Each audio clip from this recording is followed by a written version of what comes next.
My name is Jamie Andrews, and in this video we are going to pick up where we left off in my previous video on the Dyad Pro. If you missed that video where I went over all the specs and differences from the old Dyad, I will link that above now for you to watch and come back here.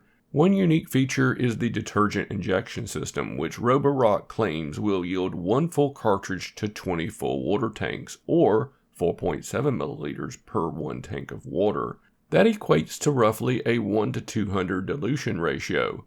Sadly, my unit came with a leaking detergent tank, so I was not able to test those claims. Roborock is sending me a new detergent tank, and I will make a follow-up video if I get different results in my testing. Roborock told me this was not a widespread issue, but I'd like to know if you experienced this too. Drop a comment below. While I can't yet test the detergent usage, I can test the limits of the Dyad Pro. First up, we have wet spills, like for instance a few cracked eggs, which really showcases the excellent suction power of the Dyad Pro here. What about messy spills like dropping a condiment bottle on the floor? Well, it handles those with ease, only requiring a few passes of the Dyad. How about something a little stickier, like honey that came out of my freezer? Surely this would clog the vacuum up and the roller system, but it doesn't. And after only a few passes, the floor is not sticky at all, and neither are the rollers, thanks to the excellent self-cleaning Revo brush system. Not all stains are liquid though, so I put it through my endurance mopping test where I used baked on hot sauce on my tile floor, and not too surprisingly, it did well with this test. Notice it takes a few more passes to clean up this mess, and that is because it is what I consider to be one of my most challenging tests, especially for robot vacuums. I have 3 cats in my house, which means my cat litter room always has a ton of cat litter scattered around it. This is not a problem for the Dyad Pro, and neither is larger debris like cat food, and while I do not recommend using the Dyad Pro for this purpose, it was quite effective. Next, I put flour down in the grout of my tile to see if the Dyad Pro is any better than my older Dyad. The older Dyad was never very impressive with this task. Thankfully, the newer Dyad Pro, while not perfect, is able to do a better job clearing out the grout lines. Okay, so enough with the infomercial style test. Let's move on to some more unique tests, like the claim the Dyad Pro has better edge cleaning abilities than the older Dyad. I settled on using baked on hot sauce for this test. The older Dyad was able to get as close as 2 millimeters to the edge, which matches Roborock's official numbers and is fairly impressive by itself. Roborock claims the new Dyad Pro can get as close as 1 millimeter, and sure enough, they're spot on, as you can see here in my test. It's quite impressive. After all of this mess, I had to remove the rollers to clean the Dyad Pro. Here you can see where debris normally collects and where hair gets wrapped around the front roller axles. I found it to be a bit easier to clean over the older Dyad, mostly due to the redesign, and the water jets never got clogged with debris. You might be wondering about the self-cleaning function, and I'm here to tell you it is much improved over the old one. The self-cleaning is performed by the Dyad itself, and with the dock just providing a platform. The dock does supply hot air for drying, however. You can push the self-cleaning button once for a standard cleaning, or hold it down for a deep cleaning, which just means the cleaning cycle will last a bit longer. I found the new self-cleaning system that changes the roller's direction when cleaning to be quite effective at getting the rollers clean. The Dyad Pro puts out just the right amount of water and detergent on the rollers for cleaning, and then it sucks it back up into its tank. It does this a few times throughout the process. Also improved is the water control on the dock when it is cleaning. The older one in comparison made quite a mess on the dock. I tested noise levels when self-cleaning to be about 74 decibels from about 4 feet away. Not too terribly loud, but not what I consider quiet either. With the hot air drying system, there is a standard drying mode, or in the app, you can select a fast drying mode that runs for 1 hour.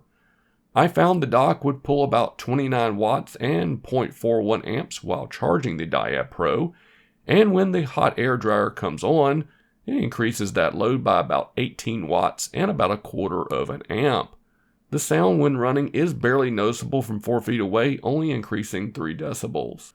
Personally, I would only use the standard drying and not the fast drying, as I found the fast drying did not completely dry my rollers, and the noise level increases by quite a bit, as you can see here. Not to mention the power draw increases as well, but not by very much. Speaking of roller drying, I tested the drying system to see if it can evenly dry these rollers. You will hear the Dyad Pro rotating the rollers every so often throughout the drying process, which is a neat function, and I'm pleased to say it works well. I found after 2 hours the rollers still felt a bit wet, and my moisture meter picked up on some wetness as well. After 4 hours though, they were completely dry. You can choose between 2 and 6 hours in the app for the drying time. Speaking of the app, the Dyad Pro is Wi-Fi enabled, and it gives you a bunch of control over the Dyad Pro where you can set the cleaning modes right from the app, although there is a button on the Dyad for those functions. Clicking the gear icon, you will have control over the vacuum suction level and the clean water output level, and finally 2 different speeds to choose from for the roller brushes. Going into the settings menu, we have a smart self-clean where you can enable auto self-cleaning. This means it will begin a self-cleaning when you return it to the dock, and you can choose if you want that to be a standard or deep cleaning here in the app. Auto drying will begin once the cleaning is finished if you enable this feature, otherwise one press of the power button on the Dyad will initiate the hot air drying. Next is a brilliant feature to start cleaning once the cleaning head is unlocked. With silent drying enabled, you can set the duration of the drying process. 3 to 4 hours should be the sweet spot. There are a few other settings and access to your cleaning history below. The voice alerts can be annoying, and thankfully you can adjust the volume from the app. Firmware updates are a big deal since Roborock can improve or fix issues remotely through firmware updates. Testing aside, I did use the Dyad to clean my floors, and I was very impressed with almost everything except for one potentially big deal breaker. But first, here's what I liked about the Dyad Pro. It went from the worst wheels on the old Dyad to the very best. It rolls extremely smoothly and easily glides across my floors almost by itself. In fact, the Dyad Pro can now easily cross my transitions where the old one required me to pick it up. The water control on the floor is excellent, not too much and not too little, and the larger size water tanks are a welcome change. I got about 50% of the battery from one full water tank or 21 minutes of cleaning, enough to clean all of my floors and then some. The total runtime for me on a fully charged battery was around 36 minutes in auto mode, which is a bit better than average. You can run it in eco mode to tweak out a few more minutes at the cost of slightly reduced suction. The self-cleaning system is good. You will still need to clean the Dyad Pro and the rollers by hand every so often. With the new hot air system, the rollers will not stink after 24 hours like the old one did.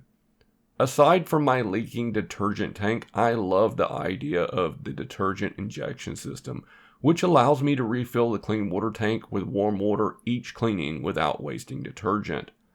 Finally, here is a list of all the things I like about the Dyad Pro as a summary. Honestly, I feel this is what the Dyad should have been when it came out last year, but Roborock is new to the market selling wet-dry vacuum mops, so I will instead applaud them for the improvements in almost every single way with the new Dyad Pro. There is one thing that I think could be a deal breaker for some, so let's talk about what I do not like. The Dyad Pro cannot go under my cabinets to clean since it is 3.2 inches tall. This is not an issue for the older Dyad and is one thing that really bothers me since I now have to use something else to clean under there, as robots cannot fully clean under there as well. If your cabinet bases are higher or this does not matter to you, then the Dyad Pro is what I consider to be a relative bargain for everything you get with a retail price of $449. If you're in the market, this should be on your short list for sure. I hope you found this video to be useful, and if you did, please smash that like button and be sure to subscribe for more in-depth reviews and tests. Alright, take it easy everyone. Bye-bye.